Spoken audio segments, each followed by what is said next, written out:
Oke, kembali lagi dengan saya Zulfahmi Al-Fajri. Kita akan membahas cara download di Instagram foto ya atau video. Bagaimana caranya? Kita tinggal download OJ di Instagram di website atau di Google. Karena OJ Instagram tidak tersedia di Play Store ya. Kalau kalian mau download silahkan download di Google, ada semua. Oke.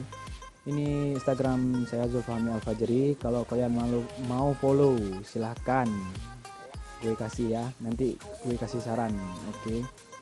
Ya bagi kalian yang sudah tahu memang cukup mudah dan semudah-mudahnya. Ya mari kita cari foto untuk kita download.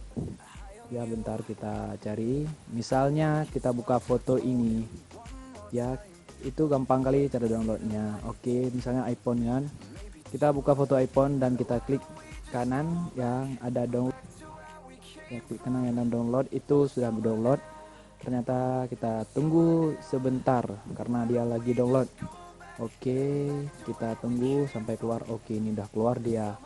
Ya, mari kita lihat di galeri. Apakah dia sudah terdownload atau tidak? Atau tiruan? Oke, ternyata kita sudah menunggu. Ternyata uji Instagram langsung nampak di depan mata ya kan. Begitu mudah. Kalau kalian tahu caranya itu gampang, kalian pasti semua udah tahu kan. Itu gampang kali. Makanya seringlah download uji Instagram. Oke, ini sudah terdapat dan sekian dari saya. Terima kasih.